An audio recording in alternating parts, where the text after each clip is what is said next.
Smoking candles, everybody. How are we doing? Open with tobacco and John. Good to see you. Good to see you, Gary, and good to see you, Dermot. And hello to anybody who's decided to join us this evening. I like how I normally throw a random fact out or something just before we go live, just to get live reactions when we go in. Yeah, you've heard of a cold wearing open. a lovely t-shirt. Like you tend to do panicky hot opens that make no sense whatsoever. Absolutely. Dermot, are you wearing an international top? No, I'm wearing an Ajax top. I thought it looked very Germanic there for a second. Is that an Ajax top, is it? It's an Ajax, yeah. They've gone back to this kind of old funky crest for the year. I had a layover in Amsterdam late last year. Ooh, nice. Spent the afternoon there and bought myself a nice jacket. So Dermot's wearing football merch. I may as well show. I'm wearing our merch. That merch. And Much Gary is wearing merch that is quite topical tonight because it turns out Ireland are no longer absolutely wanking football. Who knew? Turns out Ireland have actually won 2 games in a row since I don't know when. It's been a while. We've won 4 of our last 6 games in international level. When the hell has that happened? Wait, Ireland have won 4 out of the last 6. 4 of their last 6 internationals we have won. We have beaten Bulgaria home and away, and we've beaten Finland home and away. Does that mean we're no longer poo? We're back. We're still crap, but we're not as crap as Finland or Bulgaria. I did watch the game last night. Did you all watch the game last night? No, I only saw the highlights. I watched the game last night. It was quite sad at parts. Like, good from an Irish perspective of we kept the ball a lot, but no cutting edge because Evan Ferguson is suddenly a number 10, which was fascinating to see Evan Ferguson in a 10. And then what happened was, oh, would you look at that? We moved Finn Azaz back into a 10, moved Evan Ferguson out, brought in now centre forward. And lo and behold, what happened was bish, bash, boosh, the guys did the job. We scored a couple of goals and we won a game of football. Who knew square pegs and square holes actually works? Actually works. Putting people up front who can put the ball in the net actually helps put the ball in the net. And getting your man from West Brom in. West Brom? Johnston, is that his name? Actually, do you know what? He is electric. He is electric with the ball. Johnson. Mikey Johnson. Mikey Johnson. He used to be at Celtic, actually, I think, for a while. Last year. And then West Brom signed him. But there's actually some really decent, and I suppose this is the segue into one of the discussion points tonight around International Football and Nations League. We actually have some decent players in Ireland.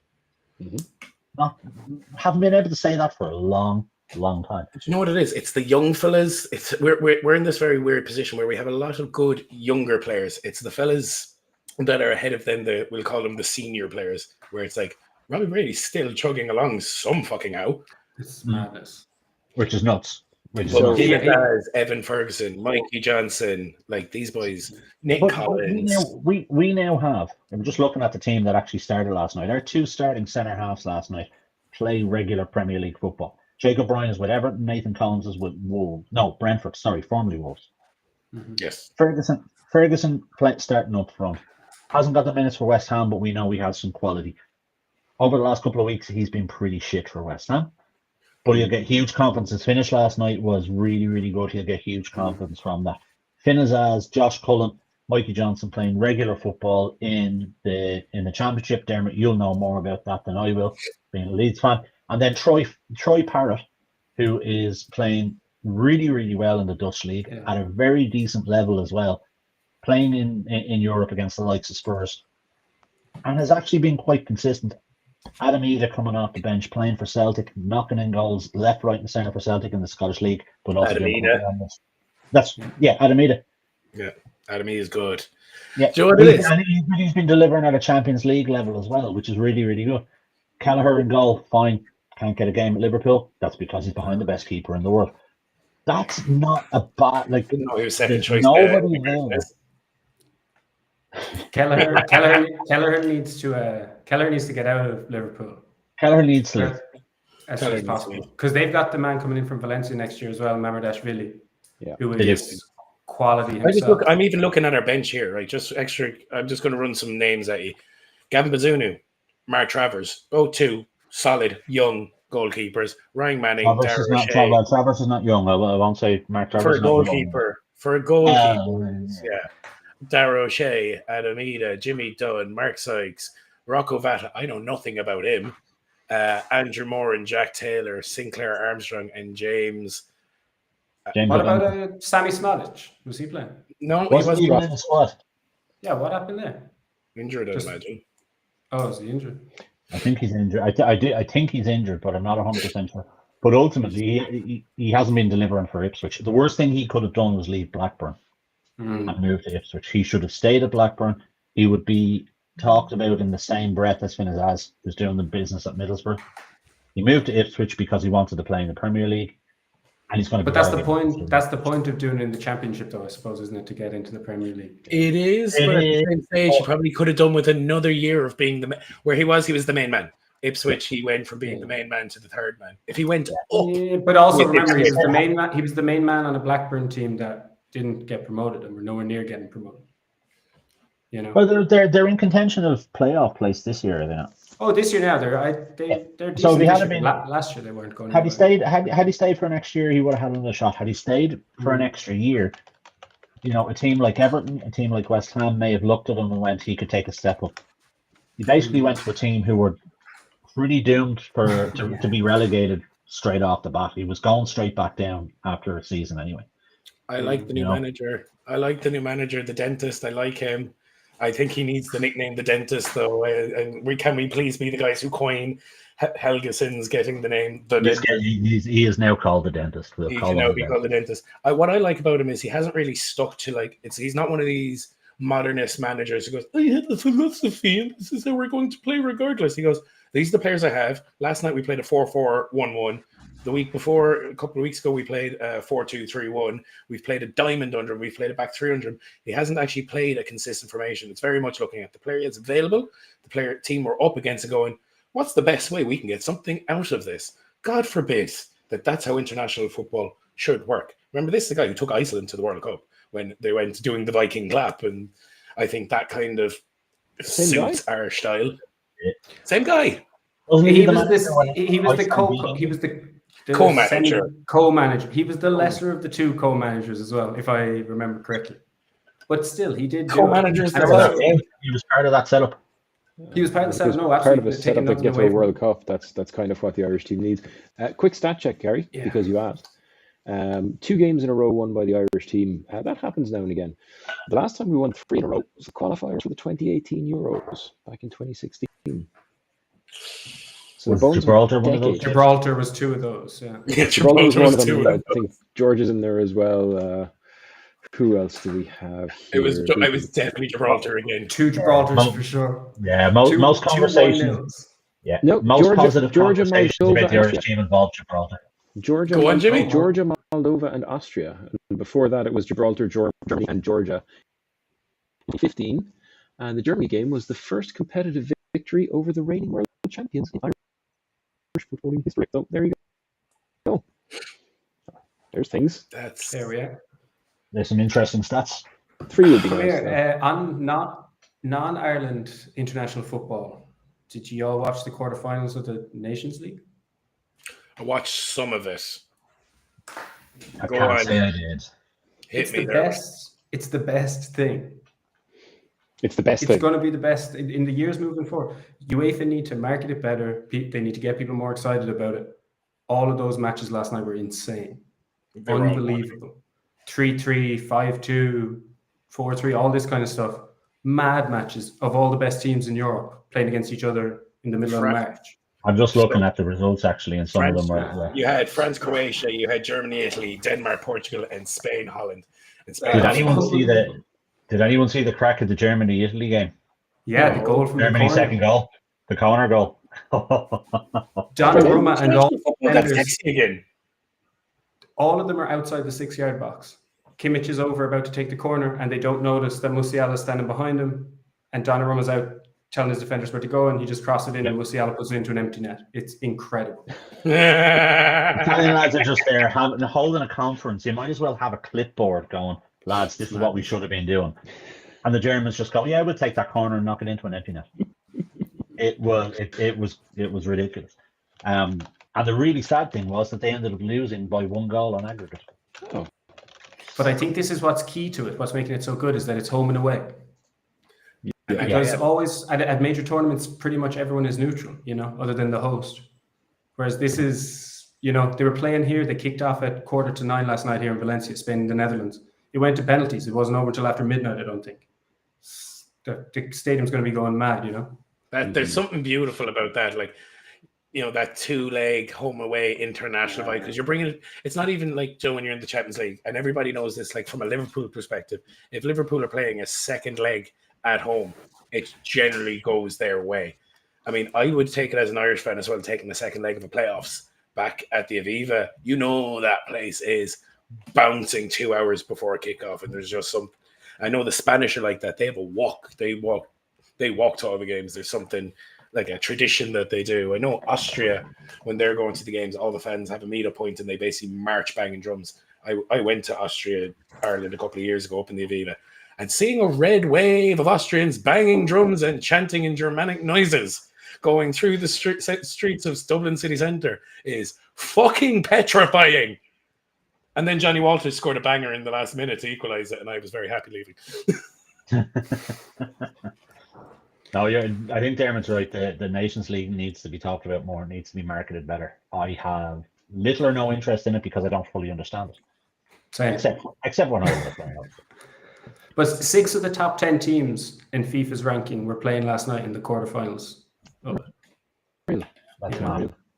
Yeah. It just goes to the strength. It shows to the strength of the European leagues, how well the international teams are actually doing in international. 6 of the top 10 being in Europe. This is what we spoke about last week. That I was mentioning, Gary, is that I have no real hope for Irish football until the league picks up. How has it been? I assume you've been going to the games so far this season. I have indeed. Yeah, it's kicked off really, really well. Very, very competitive in the league we're in at the moment. My team, St. Pat's, are second from, are just off the top, and off the top being led by Drogheda United, who are the actual surprise so far this year. But it's super competitive, super competitive. Some really, really good football being played. Some absolutely, chaotic games being played as well. Pats and Rovers played out a 4-3 there recently, which was just, kamikaze football, I've heard it being described as, and it was about right. But I'd encourage anybody who wants to look at some local football, do get yourself down to one of your local football grounds. Well worth. I go to a few Treaty games. Treaty, unfortunately, are in the first division of Irish football, where it's a bit sadder to go and watch, but like the atmosphere. So, do any of you know the story of like Treaty, or just a little bit of Limerick football? I used to go. I used to go a lot when I was a kid. So, but even in the time I was a kid, it went through 3 different names: Limerick FC, Limerick 47, and then 37, and Limerick 37, and Limerick United. And Limerick United. Now it's Treaty, and under Treaty in the last year, they were actually bought by a Canadian consortium led by a woman, Ciara McCormick. And the work that they've done in the background over the last year to 18 months is actually fucking phenomenal. Like, so their underage teams are actually now pairing with like local junior football clubs underage that have really solid infrastructure, so they don't need to obviously spend on that. Being a League One team, they're getting the best catchment area for the young players coming through. They're hiring the best coaches from around the city, which probably at an international level doesn't sound like much. But like the opening kind of couple of games, we're talking about nearly 3,000 fans watching a League One Irish football games with flares and drums and the whole shebang. And most of the players are like lads and it's fucking beautiful to see. And there's massive opportunity. Fourth in the table right now. I don't think it's going to be their year, but I think it's massive opportunity for you guys down there, though. I mean, like, fine, there's a couple of teams in Cork, but in that surrounding catchment area, there's no one down there. You've got a huge fan base that can be tapped into. I mean, Dublin teams, there's, off the top of my head, 4, 5, 6, I think it is, off the top of my head, just in that small geographical area for Treaty. There's a huge opportunity, which is great. But it's all good for Irish football. Do we all know the link, the tenuous and bizarre link and historical link between Limerick football and Colonel Sanders? No. Okay, come with me till I tell you a tale. It's going to be chicken related, obviously. Well, you see, John, the trick is not to serve the punchline right at the start, but it is actually Chicken Hut related because back in the 70s, Limerick FC, there was some sort of tussle over ownership, but ownership ended up with a lad called Pat Grace, whose son I went to school with, strangely enough.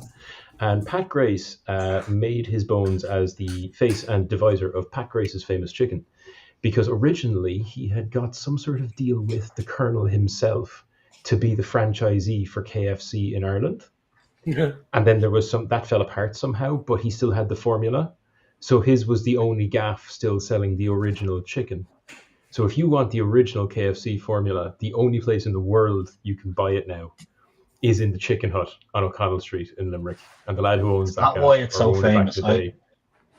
It's the original KFC. It's bizarre. It's such a weird story, and the more of it you read into, the weirder it gets. But it is all 100% true. And he used to own Limerick FC when it was called Limerick FC. So there you go, Chicken Hut. And yeah, I'll only eat that when I'm absolutely face down on the floor of Langers. Oh, it's the best, Gary. If you haven't had it, the gravy is great. I've heard legendary stories about this gravy. So Gary, what's going to happen here is we're going to get you down. I've been saying it's a solid. I keep saying it. I'm going to get Jimmy to come to a treaty game with me. Gary, you're going to have to come down to a treaty game so we can teach Jimmy about what live football actually looks like. And we're going to get some chut on the way. That sounds good. Dermot, you coming back from Spain for this? I could be convinced. For chut and amateur football. Yeah, also, just to get back on football, you've obviously heard of the new League 3, third division that's coming into League of Ireland next year. I'm actually super excited about this. This actually might be the thing that fixes grassroots football in Ireland. Absolutely. And who's that going to be? All the teams who have been good in the FAI Junior? There's basically an interim league that links up the first division and junior football. So basically, the best teams with the best infrastructures, the likes of your Salthill Devons, the Crew Parks, the Sheriffs, the Cherry Orchards, O'Byrne. Oh, yeah. We can rattle off a few more. Basically, they're going to compete in like a 16-team league, I believe it is. I might be wrong on that. If someone wants to fact check on that, sets of 8, I think, isn't it? Something like that, north and south, and then they'll play in a playoff against like the bottom of League One, and so there's a chance that Limerick Junior Football could be playing against actual Limerick football in the League of Ireland at some point. Or we could all be going to see third division with some Chicken Hut. Or we could be all see Dermot right now. That's exactly what I do. I get a sausage roll and I go and coach my team, which is one of those type of teams. We're not very good. We lost at the weekend, but we're not going to talk about that because we lost 4-2, and it makes me sad. Better than Liverpool women's did against Arsenal. Oh, thanks for throwing that one at me, Jimmy. Good man. What's the score? Is Katie McCain a dub, Gary? Do I have that right? You are, yeah. Yeah, that really hurt. Congratulations to Katie, by the way. Yeah, absolutely. Go on, Gar. Was it 250th? It was 250 appearances. She was rewarded at the weekend. 250 appearances for Arsenal, which is, look, when we're talking about Irish football and Irish footballers, when you look at her achievements, what she's done, not just at an international level, but at a club level, she's up there with the best of any footballer that we have produced, male or female. And she's an absolute credit to the game. She's a credit to our community. She's a credit to Arsenal, which I don't like saying because I'm a Liverpool fan. But in this case, she is somebody who should be aspired to. For someone who is a big advocate of developing, or seeing that the game should be developed for both young boys and girls in this country, she is a shining light for any young girl who wants to join a club, play football, work hard, and be successful. 100%. And she loves a card. Absolutely, and she loves a tackle. She loves a meaty tackle. She is my sort of defender. She loves to mince a player in a tackle. Some of the bookings I've watched. I mean, Jimmy, Dermot, I don't know if you ever can pull up a YouTube like highlight reel of the tackle. Fuck me. Oh, she would lift you out of it. But also, she has a wicked left foot. Like ridiculously talented left foot. So yeah, kudos to Katie. She is from just literally up the road from where I'm living currently, up in Tala. So yeah, delighted to see that she got on her at the weekend, and she is still continuing to do well. Long may it Question, continue. Gary, because obviously our regular listeners, hijack. Our regular listeners will be noticing that there's a noticeable absence of Premier League discussion this evening, and that's because there's not been much Premier League since we were last with you, and because John was away and he's kind of our mascot. But am I right in saying that most of what's happened in football outside international football since our last podcast has been Liverpool losing things? There was that French crowd got him out of the Champions League. There was the French crowd that got them. He said that he's such a man. What a job The they did Newcastle over beat 2 you legs, in by the the way. final. Dermot's Cup prediction final. on Atletico knocking out Real Madrid didn't happen. We're not. Surely we're not going to talk about that this We're year. absolutely talking about. I We appreciate have this John. wonderful thing where we make predictions, right? And All I'll say is every this. time we've made a prediction, we have nearly been right. Also known as we've not been right yet with any fucking predictions. But we've basically been so close. Let me just ask you one question, John. Have you ever seen an instance before where the day after a match, UEFA comes out and says, we're going to change a rule? That was the penalty, wasn't it? Dermot, Was that Julian Alvarez? Have your rant, Dermot. Just have your rant. Explain to me the penalty. I Explain had to me how my we rant. were robbed. Go for it. Tell the listeners. So they were robbed. My problem isn't, if the rule is it can't touch your foot twice, that's fine. Totally fine. How did they come to that decision so quickly on the pitch without the referee being referred to look at it? Because I promise you, if the roles were reversed, they would have taken all the time they needed before they condemned Real Madrid to that kind of shit. That's my problem with it. And I'm yet to hear anyone object to that. They're all out to get us. Oh, I was I know. No, you're right. I actually agree with you. Of course, I Gary. agree with you on this. Roll out to get us. No. To be fair, I actually watched. I watched it time and time again, and I actually can't see the ball move when Alvarez's left foot hits the ball. Mm-hmm. No. I don't think it was that Alvarez's left foot hit the ball. I think it was that the ball hit Alvarez's left foot. Well, I think the contact with the left foot was after the right foot. I think he took the strike, and there was just a little jump as he slipped. Either way, that's but it's still nonsense. illegal. It didn't help. It's absolute. The real thing to do there would have been a retake if they weren't sure. Yeah. The penalty stands or retake. Or at the very least, just be like, "Yo, we're gonna hold up for 30 seconds here because something insane is happening." Yeah, send the ref over. That's what I don't understand is, let's say for a minute that someone in this room is not like the others and does not know a lot about football, particularly the technicalities of penalties, right? My understanding, and stop me when I go wrong, is that if the keeper came off his line, it wouldn't be deemed a goal, it would be a retake. Yep. But if the striker accidentally double taps, it's not a retake, it's just a big red X. That doesn't make a lot of sense to me. So surely illegal is illegal. There is background context for this. You've seen what we've called like the trick penalty down the years. You've had the Perez Henry roll the ball a yard forward. You've had the double step like Pogba would do traditionally. You've got fellas who will basically now. There's also rule changes to how you run up, because what you've had previously is fellas who do a full pet run up, stop. Keeper will fall to the ground to make the save, and then they'll roll it the other direction. So they have modified the rule for penalties down the years to stop things like advantages. A goalkeeper used to be allowed basically during the run up, jump forward off the line, make himself big. So a keeper was actually technically up to a few years ago allowed to rush a player technically. So you'd be able to do a hop off the line and bounce, or you'd be able to basically get yourself up and out beforehand. Now you have to be on the line, or at least have 1 foot planted on the line. So they have changed it quite a bit down the years. But the pass forwards and a second man taking the strike is still legal.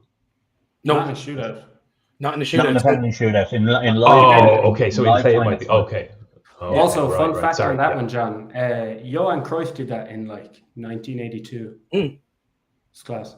Yeah. It's so good. You hear about all that stuff, and then you're like, oh, do you see your man who did it? And it's like, oh, here's a video from 50 years ago of your man doing it, who we already know. Denmark won a Euros only because of the back pass rule, and then after the Euros they went, we can't just let the lads keep handing it to Peter Schmeichel and hold the ball for 10 seconds and repeat that trick for 80 minutes. And Denmark didn't even qualify for that tournament. No, they did not. No, they didn't. They got in because Yugoslavia were. What a snatch and grab. Just an You're all-time kidding snatch me. and grab. Not just in soccer, in like Yeah, that's true. world They They got events. Yugoslavia's spot. No way. Yeah. So in '92, Yugoslavia were kicked out of the Euros because of the conflict that was going on at the time.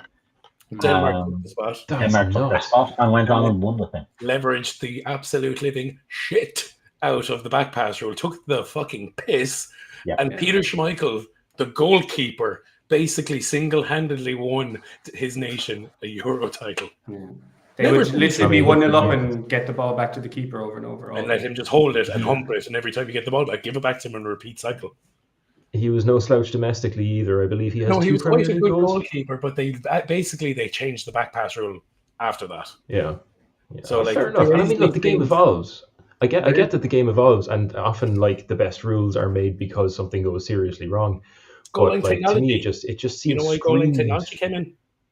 Well, rules are going to be... Go ahead, Sam. Sorry. Go on. The goal that caused goal line technology to come in. We were getting these fucking bullshit problems for years. We had like the hand of frog. VAR should have come in after that. Lampard against Germany. Lampard against Germany. It wasn't. It should have been Mendes for Spurs that year. Spurs at Old Trafford. Yeah, that's the one that should I'd have. like to take this opportunity once again on behalf of every country in the world except one to remind our listeners that in the World Cup final in 1966, England's third goal did not cross the line. Carry on. But then the hand of God came about, so I suppose you can call it even. Nope. Because you got the hand We of have God. been listening to the Argentinians for 60 years. I'm not going to win this one. I'm just going to back gently. I'm just simply going to back out from this one. Jimmy is right. Doesn't happen that often that I say that, but Jimmy is right. Yeah, I'm not going to. It did seem a bit unfair on Atletico, I have to say. I would have thought the logical thing would be to let him retake it and do it properly, but I don't know. That seems to be the solution. I've never seen a rules being changed and implemented and then put into writing within a couple of days of the incident happening. It was insane, and you'd have to question whether or not at a European level there's money being involved, and we can't, we have to be careful saying all of this sort of stuff. I'm not making any sort of allegation.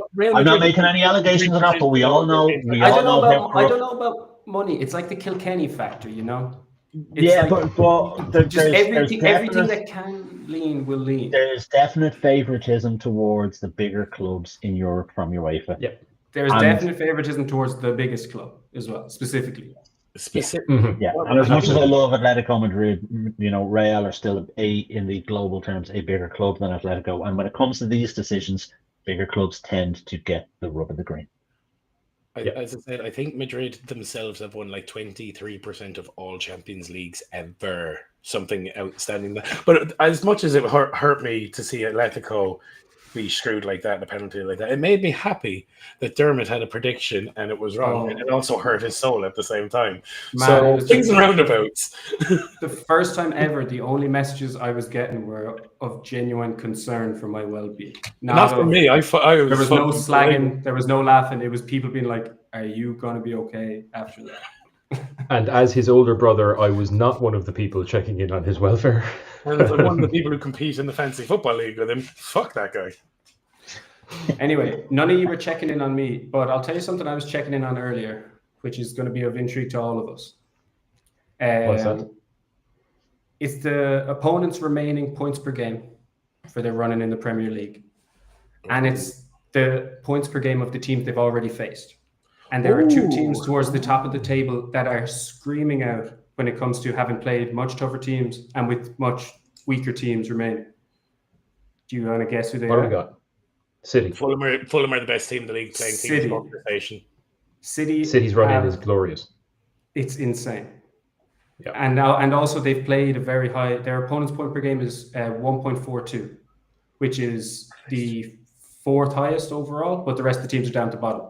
And this isn't a situation where high points per game opponent played means low points per game opponent remaining. This could be either or, You're not set that it has to be one or other. So the fact that they've played tough opponents and have nice opponents remaining is good news for City, I think. Nottingham Forest are the others Forest at 1.4 is their opponents played per game. And then remaining is 1.2. City's was 1.18. That's some nice stuff. That's Interesting. Where do Liverpool sit on this? Because Liverpool doesn't matter. You've won the league. Who cares? Next. Yeah, not yet. Liverpool have one of the most difficult. If we're talking about the top 6, 7 teams, Liverpool are tricky. Their opponents' remaining points per game are 1.42. They've only played. Liverpool have played seemingly easier teams than all the other teams down. Sorry, in the entire league. But that makes sense because Liverpool have been getting points against everyone, so every other team is going to have slightly fewer points. So by what my you're count, telling me Liverpool that have there's a lost 4 chance- games this year. Four is my count. Nottingham Forest in the first 4 weeks. Yep. Preston North End in the Cup. Yep. Newcastle in the Carabao Cup final. Oh, Newcastle in the Carabao Cup. Denver. Oh, did we not mention that? No. Oh, never mind. Oh, Denver. And PSG 2 weeks ago. So there's been 4 losses, and 2 of them are in the last fortnight. I think it's a really bad time of the year for Liverpool to suddenly start losing games, Gary, don't you? It is. But I've been looking at this for a while and kind of trying to analyze what's gone on with Liverpool over the last 2 to 3 weeks because they have looked shattered. Every player on that team has looked absolutely bollocks.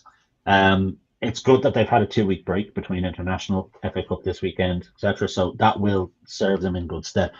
But if you look at there was a run of fixtures. There was a run of fixtures just back in December. Sorry, John, there was a run of fixtures back in December. It was Chelsea, City, possibly Arsenal in there as well. But there was a run of 4 or 5 league games where everybody went, this will make or break Liverpool season. And I think what happened was everybody in that club went, let's go all in.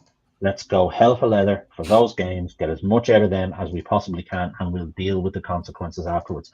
Came out of that smiling. I think they came out with 3 wins and a draw on that 4-game stretch, if I remember correctly. But they are now paying the price. It's not going to last realistically either. Let's be. What the fatigue? No, the fatigue won't. Just the both of it. I think it's a combination of things. A little bit of fatigue combined with a little bit of a slip, combined with a little bit of maybe even a little bit of complacency. Having gone through that tough run. Yes. Yeah, I think PSG in particular was complacency. I thought PSG played the perfect 2 games against them. PSG were incredible. Don't get me wrong, PSG were phenomenally good over those 2 legs, and hats off to them. And I actually think they have their best chance ever of actually lifting the trophy this year. They look insanely good against Liverpool. I think the complacency came in the second leg where they thought they could just hold the ball, keep them at bay, Be at home. Yeah, basically jab them, and if you're a boxer, you're keeping somebody at arm's length and just picking them off as you can, as you need to. That went straight out the window after the early goal, and I think that rocked Liverpool. What should have happened then for the Carabao Cup final, there should have been rotation in there. There's enough quality. Harvey Elliott should have played. Endo should have played. Curtis Jones could have. But the same midfield that went out and did 120 minutes against PSG 3 days before went out and did 90 minutes in a cup final against a team that hadn't won. Exactly. It was a lot to ask. So the 2 weeks that are the only reason I'm not panicking at the moment, and remember, out of the 9 games, Liverpool still have to win 5 of those to win the league. So it's not over. I'm just looking at the last 4. Oh, sorry, Gary, go on. No, you're right. But the break at the moment, the 2-week break between the cup final and the next league game, because of internationals and because of FA Cup, will probably be the biggest thing that'll help Liverpool win the league this year. Apart from Arsenal throwing in the towel and not being able to score. I disagree. I would be getting very worried about your last 5 games because not one of them is predicted. Well, no, Spurs are shite. But the last 4 is away to Chelsea and Arsenal straight after each other, and then away to 2 absolute wildcard teams who could cause trouble at any time, which is Brighton and Palace. The 2 most unpredictable teams are Brighton and Palace. They could be terrible, they could be brilliant. You never know who's going to show up with either of them. And that off the back of Chelsea and Arsenal, compared to the last few games for Forest, or the last 4 games for Forest, are not bad. They've got Leicester, they got West Ham, they got Brentford, they got Chelsea. City are basically playing the bottom half of the table for the next 8 weeks. And I've been saying for a while, keep an eye on them for assets, because any of you who got very crafty a while back and dropped fellas like Foden before his price dropped, not that I like to play Moneyball because that's a next door problem, but now is the time to be hoovering up the crumbs that have been swept off the table by others, because City are going to go on a fucking rampage. And Arsenal have kind of given up. But their fixtures in the last 4 weeks aren't bad, apart from the Liverpool game. They've Bournemouth, Newcastle, and Southampton. Liverpool, the gap may close, but I think Liverpool still have it. I think 5 games out of 9 isn't a big ask, because they would have to double the number of games they've lost this year in the space of that 9 weeks to not win 5. If I'm your man Slot, I'm just pissed off at that Forest loss earlier in the year, because he'd be on for something magical. Wenger in. Yeah. Do you know what's an interesting? It's not really a spanner in the works if it's not a thing. An interesting spanner that won't be in the works, I guess. The relegated teams are going to be pretty sorted soon. Yeah, they're so not. Those teams become real dangerous at the end of the season, and that's not going to happen this year, probably.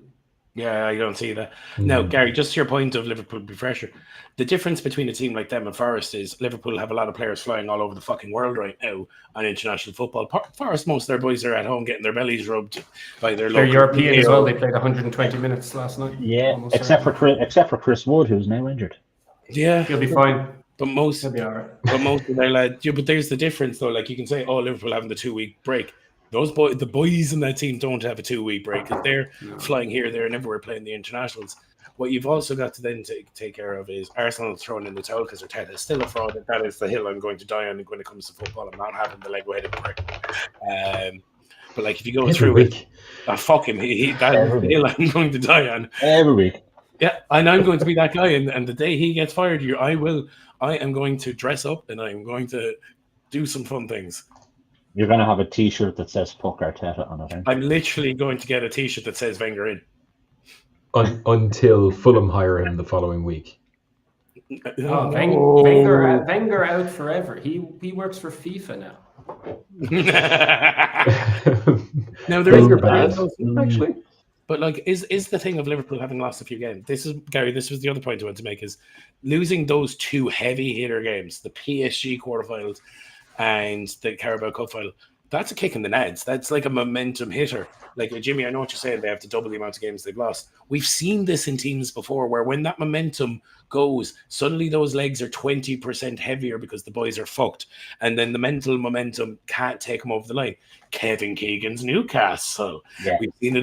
That's what's in my. That is a lot. I won't lie. That's what's in my head. Pochettino Spurs. We've had teams before who looked like they were on the roll and have collapsed dramatically in the last 10 games because they just can't carry it through. Let's be very clear on something here, right? Some of us remember the mid-90s, and Kevin Keegan's collapse directly after Christmas was because Kevin Keegan convinced his board to go let him buy something shiny, a lovely Colombian lad called Faustino Apria. He then proceeded to rebuild the entire strategy of the team around his new something shiny, having had unbelievable success up to that point. Kevin Keegan is a moron. That's what happened that year. There. That's a hotter take than Arteta's a fucking fraud. Tell us what you really think, Jimmy. John, do you know who's top of the form table in the Premier League over the last 8? I'm going to say no, I don't. It's fucking Brighton and Everton is the 2. Everton, I think. It's Liverpool, lads. I'm sure the games Liverpool lost weren't. It is in the last 8. It's Liverpool, 20 points. The games they lost weren't in this competition. I know. I'm saying momentum. They lost a cup. They lost a cup final and kind of the equivalent. I mean, Champions League obviously they're not cup finals, but they feel a bit weird when they go to extra time. They get laid on. I get it. It's a fair concern, John. It is a fair concern to say that being knocked out of 2 competitions, particularly when you're amongst the favourites to win both of them, and the FA Cup was a huge missed opportunity this year.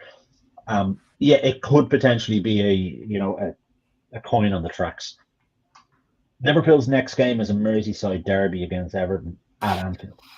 Which, after the last game, you'd be sure they're going to win. Absolutely, they're gonna come. Well, whether you're sure they win or not, what you can be sure of is that they're going to come out and there will absolutely be a reaction. Yes, because the crowd will demand it. And if they come out and they get a reaction against Everton and they get a result against Everton, then all of a sudden those 2 games in the cup are forgotten about, because then it's all about the title running. Sure. Then it becomes 4 games out of the last 8, and if you look at the remaining fixtures, you're looking at, West Ham at home should win that. Leicester away, you would expect to win that. Tottenham at home, you should win that, and then probably you get the result against Palace at home on the last day of the season. If Liverpool lose against Everton or don't get a result against Everton, things become very, very slippery. Very slippery, very quick. If Everton pulled something out here, now it gets clinchy bum time. And Jimmy, you could have the most famous revenge on Gary Cronin of all time, that John Philippe Mateta can ruin his year the same way he ruined yours last year on the final game of the season. John, much as I love the poetry of that, I feel I should point out that I'm absolutely confident by game week 38, Gary will no longer be relevant in our league. Definitely not. No, to be fair, I'm not relevant in our league anymore now. Jean-Philippe Mateta can do to him what he did to you last year, and make you a the worst very part? sad boy on the last 8 days. I don't expect it. I fully expect Liverpool to win. Well, I'll make a prediction. Cruise. I'll make a prediction right now that Liverpool will not have won the league going into the last 2 games of the season. They will not have.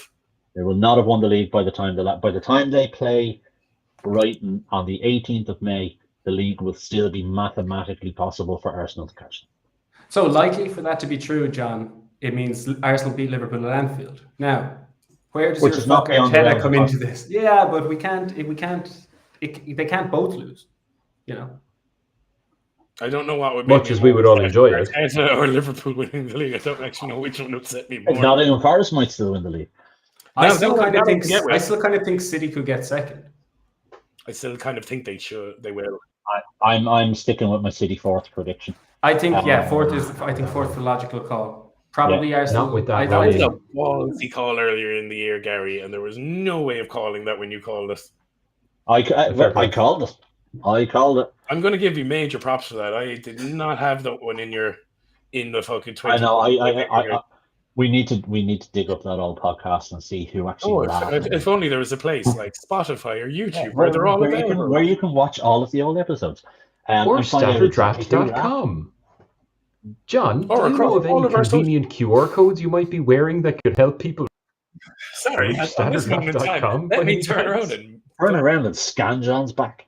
Can I see it? Can you all see it on the screen? Yeah, so if you could just stand perfectly still for the remainder of the podcast, that would be perfect. Just like that, John. Thank you, John. So StatrDraft.com for anybody who's listening as opposed to watching. Go there. We write about this stuff, and you can listen to the old episodes and hear Gary predicting City coming fourth when that sounded like nonsense, and now it looks really, really realistic. Or you could just scan John's back if you're watching us on YouTube right now. Or maybe you can't because it's probably reversed and it might not work. I haven't thought this through. StatrDraft.com. I do not have my camera mirrored, so we're all good. So another question, lads. What about the real scrap for places, I mean, the scrap for Champions League is real this year, and then the scrap for Europa and Conference League are both very real. Do we know how many teams get Conference League and Europa League? Because I know this year it's almost certainly going to be a 7th from England. Yeah, because it's looking more and more likely that the top 5 is going to get Champions League. Because it's coefficient, isn't it? It's coefficient. And you're counting with Villa, Chelsea, or Villa and Arsenal, rather, it's still in the Champions League. Yeah. And then United in the Europa League, isn't it? Mm-hmm. We're still going strong. So England's coefficient is actually really, really strong this year, which should give them the fifth spot. So it's is it only European competition matches? Yeah. So technically, let's say an English team wins the Champions League, right? That means guaranteed England get a 5th. Now, if one of them gets to the final, judging by coefficient stuff, they probably get a 5th anyway. But you can have no more than 5 in the Champions League. So what that would also mean is, let's say United win, United or Spurs win the Europa League. That means that Europa League spot, then there's an extra one already there, which can't be taken. So they're going to end up. You can have anything from 7 to 9 teams in England next year in one form of European competition, depending on how results pan out across the conference. Let's say Chelsea win the conference. Their spot has to be taken up by someone else because they're already in the higher league next year. So it can knock down anything from 9th upwards could potentially be in Europe. Realistically, it's probably top 7, but it could potentially. It's like 99% sure to be top 7 or like some crazy. It's definitely 7 that are going to be in European competition. It could be 9. Does that include FA 3 Cup points winners? between 7th and 4th? 3 points. Like Brighton are 3 points off 4th. Sorry, 2 points. Chelsea 49, City 48, Newcastle and Brighton 47, some shower of scumbags 45, and then Villa 45 as well. This means that there's a whole Bournemouth 44. Do not count out Bournemouth. I won't. Yeah, I'd love to see Bournemouth Bournemouth haven't get won in, a as long game as in Brighton 5 do too. games. Bournemouth, they're having a tough time. One more they're back. having yeah. We spoke actually a couple of weeks ago about potentially Bournemouth possibility finishing top 4, and then they went and lost 3 out of 4 games. And Fulham are just crumbling on nicely. So I'd love to see Bournemouth do well, but if Fulham didn't get robbed against Brighton, it would have been 1 point swing on Champions League spots. What happened there, John? I don't remember what happened. Joe Pedro decided to jump in front of a clearance and go, "Oh, it's a penalty because I'm a pussy." And then did the Premier League come out the next day and say they were going to change the rule? No, but they're going to have to, because I actually that's one of my pet peeves. That is literally one of my pet peeves in football. The modern penalty because you've seen it a couple of times. You saw this literally with the referee gave 3 penalties in the United game a couple of weeks ago, where one of them was like, as the defender's clearing the ball, the centre forward goes, "Do you know what I'm going to do? I'm going to jump in front of that guy." At the last, it's like the one, was it Delip? Your man just like threw himself out in front of him. It's like, well, he made contact. It's like, he was the one in control of the action, not the other way around. I think there's a barrier of play here where it's like, if the defender goes through the forward or actively makes an impression on the forward, fine, but the forward can't just lean out in front. Fuck off with your violin. Is this what I sounded like a few minutes ago? Yes. So Brighton beat Fulham, John, yeah? No, but I'm just having a general fucking bully up now about how I feel about, because like I played as a defensive midfielder when I played, and it was nothing more frustrating than when someone tries to literally wedge their way right in front of you and the referee goes, "That's a free kick." You're like, it's their fault. Fuck you. If you want me to give away a free kick or a penalty, watch me kick the puck the next time. As listeners may have noticed, John definitely means what he's saying, because his rate of swearing has just increased dramatically. So we know he means it. Fair play. So we know we're talking about it's by no means over for Fulham. By no means. Like that top half of the table is absolutely demented.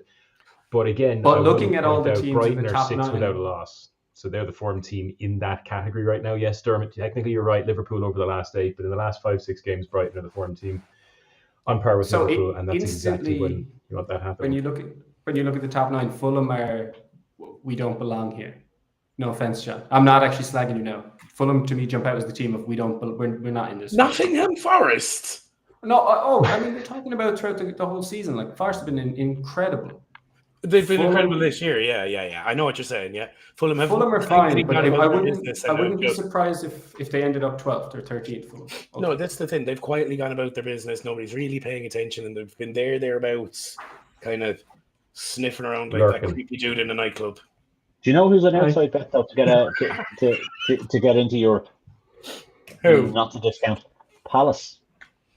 They have the toughest running. Palace are too far off. I was looking at earlier. I really like Palace. I was so disappointed when they started slow this year, but they are. Yeah. I think it's a little too late. I think the point swing is too tight.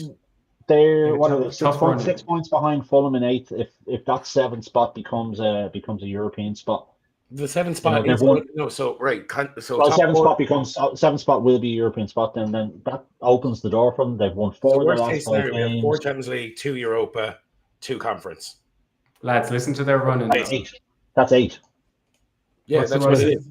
Listen to them. Away to Southampton, that's fine. Home to Brighton, tricky. Away to Man City, tricky. Home to Bournemouth, tricky. Away to Arsenal, tricky. Home to Forest, tricky. Away to Spurs, potentially tricky. And then home to Wolves, away to Liverpool then to end the season. There's a couple of games there. Palace away to City traditionally has been actually quite a good fixture for Palace. But you're talking about them gaining X number of points on X number of teams. It's not like they have to just gain them. But they have teams. the teams that you've named there are teams around them that they'd have to True. game plan on, like They've Brighton, Newcastle, like Bournemouth, like Bournemouth and Brighton, yeah. So there's teams there that they can overtake by winning a couple of games. I'm not saying I wouldn't put my house on it. I was just saying I wouldn't rule them out. There's a couple of games in there that are London derbies. There's a couple of London derbies at Selhurst Park, which is a bit of a fortress. And they're hitting form at the right time. And then with Mateta coming back, he has been cleared. You're lucky John Duran got sold, you know. That was the debate that was going to be one for the ages. Yeah, that would have been one for the ages. He took the soup. Me and Gary were on here arguing one week about John Duran and Jean-Philippe Mateta. Jean-Philippe Mateta. And that was the week I turned up with all of my stats to prove you wrong, Dermot, and you didn't show up. Do you know what I love, though? That sounds like me. In our beautiful, we've actually not talked about our beautiful fantasy football game tonight, but there has been some iconic heroes down the years of the Statter fantasy football model, and Jean-Philippe Mateta is a Tlug legend. Yes, he is. Forever and always. Do you know why? Jimmy, why is he a legend, Jimmy? You tell us. Again, so going into the last day of last season, having finished second in all 3 leagues the year before, Jimmy I was once again found myself in the final for all 3 leagues. And on the very, very last day of the season, Gary woke up in a hungover haze, rolled over and went, who will I grab? I don't know. I'll get Mateta, who had done fuck all season. I was like poised and ready to strike and picked up Kevin De Bruyne. And the thing about Mateta is he was useless for 37 weeks of the season. And then on the last day, he scored a hat-trick. And that hat-trick was enough for Gary to beat me to take the championship, moving me into my perpetual second place. I did win the Eliminator, but I lost the league. Came second to Dermot in the standard last year. The reason why I hate Mikel Arteta so much is because he's perennial second place fucking wanker like Jimmy. No. We've established this. I'm not the league benchmark. No. I'm worse. I'm our Liverpool. I won the league once in 2019, and now I won't shut the fuck up about it forever. That's who I am. Hopefully after this year, you're not the Liverpool. You're the Leicester. We gotta get into this. Come on. The Leicester. Come on. They've only won once, you know. Yeah, the single best thing any of us have ever watched happen in sport, though. Yeah, sure. Yeah, it's up there. James, get some stain off Mateta's name there. He wasn't shit all season. He had 16 goals that year. No, he wasn't shit all season, but he was in the middle of a bad patch. He wasn't expected to be scoring hat-tricks to win leagues. He wasn't expected to be picked up at 5 minutes to the window closed at the last day of the season. To be fair, this is where our league is so good, because you have to look at because people haven't picked someone who scored 15 goals. Well, you pick someone who's playing against a team who have basically kind of phoned it in for the last game of the season, like Villa did that year. True. I mean, I did pick up Kevin De Bruyne. Would it be fair to say he's a good football man? He's alright, yeah. But was he playing against a team who were already on the beach? Speaking of the beach, lads, I'm done with you for tonight. We're going to reconvene on this conversation next week, because I can sit here for the next hour giving out about penalties. Dermot can sit here for the next hour giving out about penalties. Jimmy's been 2 weeks, trying a little violin out, and Gary wants to go watch some more international football. So on that note, I think the usual crack. We have a podcast. It's on YouTube. It's on Spotify. It's on everywhere good that you're going to find said podcast. We have a website. It's a beautiful website. It's one of the greatest websites of all time. StatrCast.com. We are pacing fucking beautifully towards a release. Hopefully sometime later. Well, it's going to be ready for the new Premier League season. So join the goddamn waiting list. Get on that. And I don't know. Is there anything else other than boys? Yeah. Just I think on the many places where you see us around the internet, if there's something you'd like to hear us talk about, and by us I mean Gary, John, and Dermot, and occasionally Dean with their understanding of football, and me standing here picking my nose, going, "What does that do?" Then just let us know. We're very accessible. We're on the Flick Flock. We're on Chim Cham. We're on Flarp. We're on DoubleNet. We're on all of those things. And you'll catch John there and me occasionally making bad jokes. So let us know what you'd like to hear us talk about, and we can chat it up if it's good, as long as it's at least tangentially football related. Yeah, give us something to research. Give us something to delve into some research and get some stats on it. We'll absolutely. Give us your hot takes. Dermot, I think we're going to have a little conversation over the summer because as fans of teams that traditionally end up in the championship, we're going to have to look at the heavy hitters from the champ coming up into the Premier League and the ones to watch for the new Premier League season. So basically what's going to happen is we're not going away when the Premier League season goes away over the summer. We're going to be looking at forecasting and I love it. drafting and transfer windows and all these cool, mad things that happen when the football is not happening. So on that note, I'm done with y'all. Good luck. Good night. Goodbye. Good night, my Thanks pretties. until the next time.